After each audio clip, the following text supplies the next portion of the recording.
এটা হচ্ছে শ্রীমঙ্গলের রাবার বাগান, যেটা ফিনলেটি, বাংলাদেশের যে ফিনলেটির পাশেই হচ্ছে রাবার বাগান। রাবার বাগানের রাবার কীভাবে সংগ্রহ করা হয় সেটা অবশ্যই আপনারা জানেন, কিন্তু এই গাছটা একটু বড়। এই গাছটা বড় হওয়ায় এখনও বোঝা যাচ্ছে না। আর আমি আপনাদের একটা মিনিট দেখানোর চেষ্টা করি। এখানে আমরা অনেকেই আসছি। এই হচ্ছে আপনাদের যেটা রাবার সংগ্রহ করা হয়, এই হচ্ছে তার প্রক্রিয়া।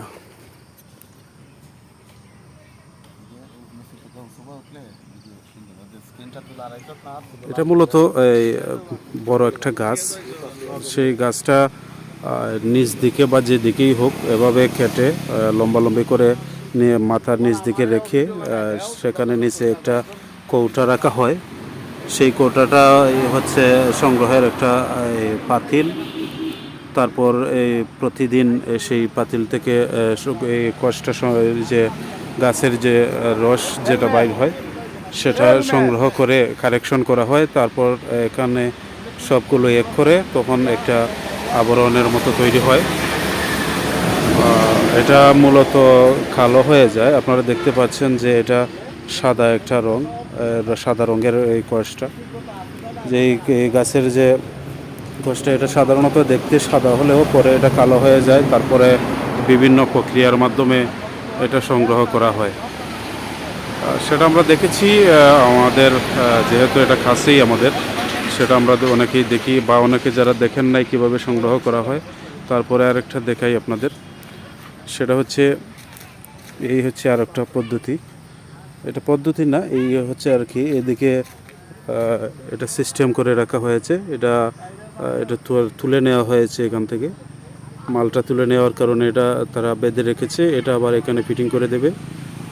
তারপরে কোষটা আস্তে আস্তে তারা সংগ্রহ করে প্রক্রিয়ার মাধ্যমে আমাদের রাবার তৈরি করা। এই হচ্ছে রাবার।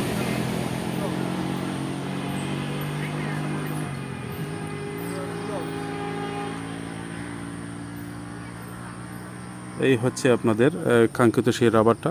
এটা যখন শুকিয়ে যায় তখন ঠিক দেখতে রাবারের মতোই হয়ে যায়। তবে এটা প্রক্রিয়াধীন সিস্টেম। এই সিস্টেমটা যখন তারা তৈরি করে তখন রাবারের বিভিন্ন জিনিস যে আমরা যেটা বা খেলনা বা বিভিন্ন জিনিস যেগুলো তৈরি হয়, যত উন্নত প্রক্রিয়া তত উন্নত দাম, এভাবেই হচ্ছে এটার সিস্টেম। এর আগে এখানে কাটা হয়েছিল এভাবে প্রতিটা গাছগুলো অনেক বড় বড়। এই দেখতে পাচ্ছেন রাস্তার ওপাশেও আরও গাছ আছে। গাছগুলো অনেক বড় বড়। আমরা আসছি শ্রীমঙ্গল এরিয়াটা, আমরা শ্রীমঙ্গলে চলে আসছি আজ।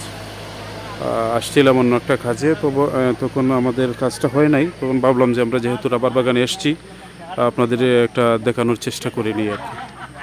ধন্যবাদ সাথে থাকার জন্য। সবাইকে আন্তরিক মোবারকবাদ। আসসালামু আলাইকুম।